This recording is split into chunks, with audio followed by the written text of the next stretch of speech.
Hey everybody, thanks for coming to science today. Today is day 1, and I'm not going to say whether it's January 4th or 5th because these are being made based upon what day it is. So, day 1 assignment, I want to make sure everyone remembers to thank and respect the guest teacher, whoever that may end up being, and let us get started on the class. So, I would recommend that you kind of just follow along. I would probably have my C layer as well as my vocab puzzle and my notebook handy.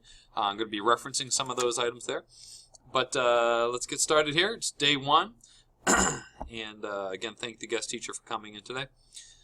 So, in the news, a little bit over the holiday, there was some holiday storms that occurred. Texas had 26 deaths. Missouri, Illinois had 13. 43 total deaths from all the surrounding areas, but more importantly, things that caught my eye.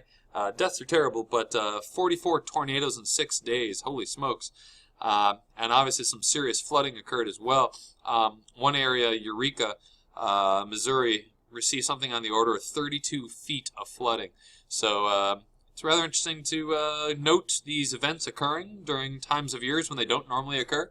And so we'll see how that all plays out. But please remember, folks, weather is what you see on a day-to-day, and climate's what happens over a longer period of time. So if it's something that keeps happening pretty often, pretty regularly, it's more of a climate change than a weather change.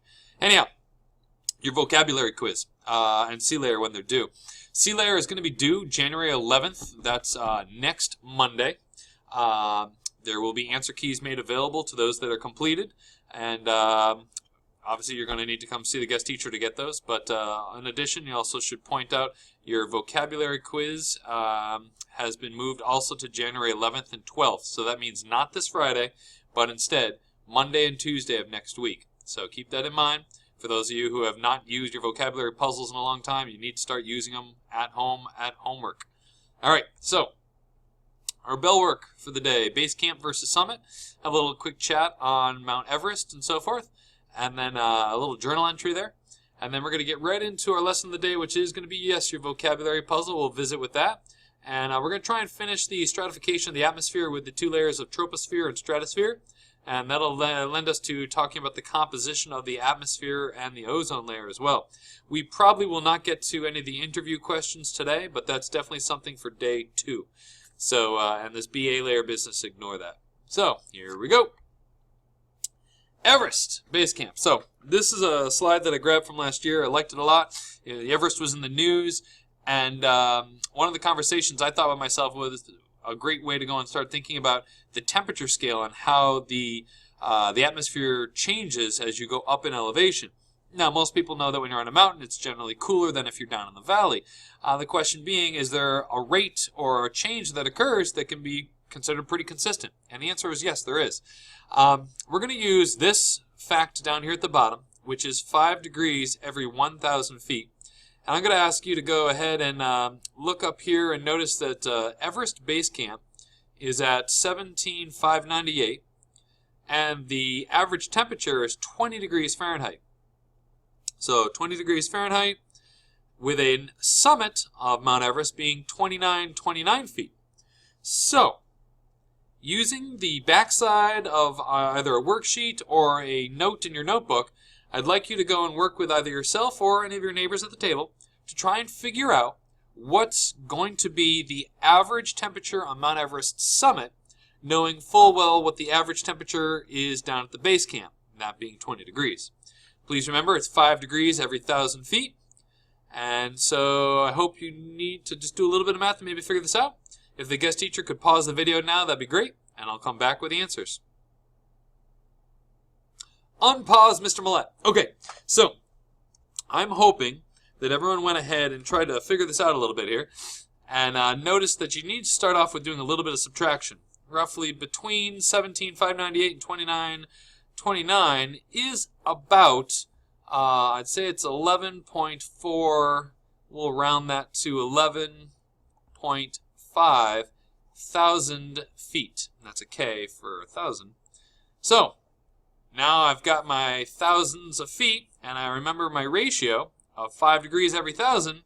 So, if I take 11.5 and I multiply it by 5, I should get 57.5 degrees.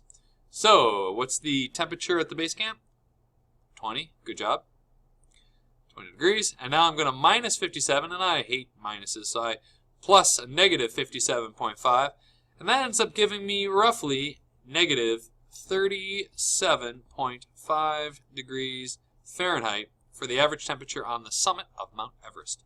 A little brisk, no doubt about that. If you got 40, that's solid. If you got 35, that's not too bad as well. Slightly more accurate, 37.5. Good job, folks. So, then we get to this next part here. This idea of what's been happening on Mount Everest. And I mentioned Mount Everest for two reasons. One, I think it's important for people to be aware of what's going on around the world. And more importantly, I have no problem asking you whether or not you think certain people are heroes, or whether or not they're doing a good thing, or if they should be allowed to make a mess of Mount Everest. But because people have been looking at the summit of Mount Everest and climbing it for the last 60 some odd years, this place has turned into a garbage dump. And to help that, I'm going to ask the guest teacher to click on this first link right here to go and open up a quick YouTube video that will have you listening to Matt Lauer and a couple other people about the mountain of trash. Alright, I'm not going to show that here though. So you can pause the video and get to that and watch it. And when you're done, come on back. Alright, so you're obviously back here, and you've now gone and had an opportunity to learn about this. My question to you is, in a journal entry, and this is going to be probably journal entry number 24 or 25, my question to you is this a sign of heroes or people being courageous, or is this something that we should even be bothering ourselves with in the first place? I'm looking for your thoughts on this idea here. And I go ahead, make a journal entry. Give yourself a good minute to do so. Thank you for pausing the video, by the way. Alright, so I'm back now. So, I mentioned this to you as a topic of being aware of what's going on, but also because Mount Everest is roughly at the edge of the troposphere. It sticks in almost to part of the earlier parts of the stratopause or the stratosphere, and so I thought it was kind of a nice little topic to have here. Alright, so, moving on. Our objectives have not changed. We are still talking about the stratification of the atmosphere, and I think what I'd like to do, actually, I'd like to go back here, because one of our agenda items was a vocabulary puzzle practice. So, everybody, please take out your vocabulary puzzle. I'm going to ask the guest teacher here to bring up the Chrome. And on Chrome, you will find an online stopwatch button right here. So, open up a new tab, online stopwatch. We are going to be counting up. And everyone get your vocab puzzles scattered out on your desk, and when the teacher is ready, he or she may start it, and we'll be good to go here. I'd like you to practice putting your puzzle together at least 2 times in the next 10 minutes. Now, if you get it once in 10 minutes, you need to improve, for sure. So, your goal here, ready, set, and Mr. Guest Teacher, you can go and run the timer. But if you could have everyone practice their vocab puzzle twice, that'd be great. Thank you much. As soon as you're all done with that, you can pause this video, but as soon as you're all done, come on back to the video of me. Alrighty. Here we are back again. Let's get into the notes. So, we've seen all this. And I believe you as a class even started taking notes on the troposphere. If you have not taken notes on the troposphere, I would recommend just starting off simply by pointing out that it's the stratification of the atmosphere. And in particular, we're going to go one layer at a time. So troposphere, 0 to 6-7 miles. All your weather occurs in this layer. All the water is found in this layer. And the word tropo means turning layer. And that's due to the friction between the Earth's surface and the air particles. So when you look in this picture, you should see the Earth sliding underneath, and the air interacting with it, causing friction, pulling with you the atmosphere, hence the troposphere. Now, some people might wonder, why is all the water and weather found in this layer? Well, the further up you go in elevation, the colder it gets, and so the water vapor condenses basically, falls upon itself, and falls to the ground, and so it's very, very dry above the troposphere. Hence the idea that there's no water up in that area. So, you can go ahead and pause the video if you need to for students to go and get this noted information. Obviously, I'm back from being paused, and let's get out of here and head to the next layer. So, continuing on this troposphere discussion, I want to make sure everyone's aware of the different types of precipitation.